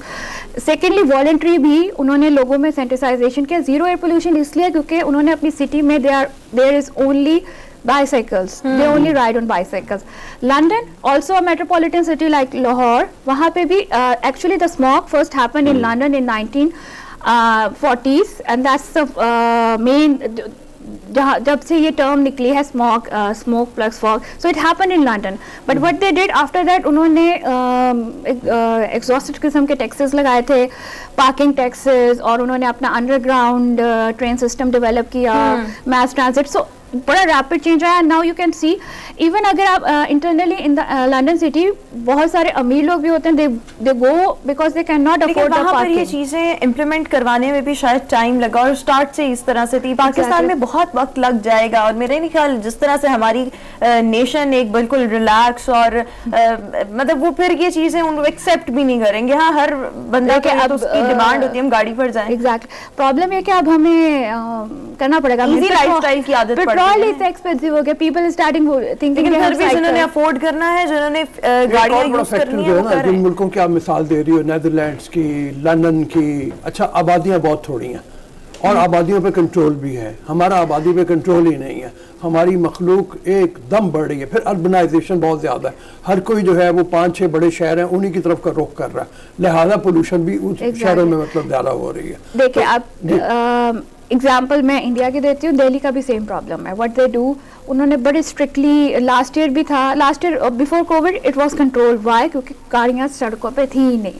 उन्होंने strict way ban लगाया, people have to use the public transport, और odd even numbers cars का उन्होंने लगाया था कि एक दिन ऑड नंबर की गाड़ियाँ निकलेंगी और एक दिन इवन नंबर की। बिल्कुल, बिल्कुल। और उन्होंने बहुत इन्फोर्समेंट लगाई थी कि क्योंकि उनके भी एयर पोल्यूशन लेवल लाहौर जैसे ही थे। Same now happening as well, और वो proactively India is working on these things and it's just across 12 kilometers far away from our side, so they did this all। और उससे काफी इफेक्टिवनेस हुई थी, क्योंकि ये एक स्पेल होता है। देन अब हमारी क्या कहते हैं, I think 2nd week of December अभी गुजर रहा है, 3rd week तक हम बारिशें नहीं होनी। Once it's their rain it would be settled down। अच्छा, वैसे बारिशों के बारे में क्या प्रेडिक्शन है? 3rd week of December is और फिर चीजें बेहतर हो जाएंगी, हमेशा स्मॉग होती की हैं, सिचुएशन और बेहतर होती हो हैं, जाएगी। बात कर लेते वो हैं। अगेन बारिशें क्यों नहीं हो रही, वो अगेन एक इशू है कि क्लाइमेटिक कंडीशंस हम लोगों ने इस कदर बनाई हुई है। ठीक है, ठीक है। हरमीत की तरफ चलते हैं। जी, जी, हरमीत। हरमीत। अच्छा, अगर हम इन हालात में देखें, दिल्ली में, आपने दिल्ली हिंदुस्तान का जिक्र किया, तो दिल्ली में एक हफ्ते के लिए स्कूल बंद कर दिए गए। जब ये हालात हैं तो क्या आप नहीं समझती कि पब्लिक हेल्थ इमरजेंसी नाफिज करनी चाहिए थी हुकूमत को? Yes, public health emergency. It was. I remember 3 years back. ये discussion में था कि जी health emergency required होनी चाहिए in this November, December में. But unfortunately हमारा अभी people maybe because of the situation COVID के इतना लॉकडाउन रहा है, स्कूल्स बंद रहे हैं, तो that's the reason के और स्कूल। मेरे ख्याल में हमारे यहाँ पर ये चीज जितनी प्रोलॉन्ग हो चुकी है और बच्चों का ऑलरेडी कितना नुकसान हो चुका है कोविड की वजह से, पूरे एकेडमिक ईयर्स वो बिल्कुल खराब हुए। सो अब हम स्कूल उस तरह से बंद नहीं कर सकते, और स्मॉग का ड्यूरेशन ये भी इतना ज्यादा फैलता जा रहा है कि आप कब तक फिर स्कूल बंद करेंगे। सो इसमें मेरे ख्याल में करने की क्या जरूरत है, मास्क इस्तेमाल करें, जिन औकात में बहुत ज्यादा स्मॉग होती है उनमें अवॉइड करें कि आप बाहर ना निकलें और अपनी हिफाजत को यकीनी बनाएं। इसके अलावा जो हुकूमत की जिम्मेदारी बनती है वो उनको अदा करने की जरूरत है। थैंक यू सो मच महक, आपने हमें शो में ज्वाइन किया। व्यूअर्स, इसी के साथ शो अपने इख्तिताम को पहुंचा। आपसे मुलाकात होगी अब कल। अपना बहुत सा ख्याल रखिएगा, हमें दीजिए इजाजत। अल्लाह हाफिज।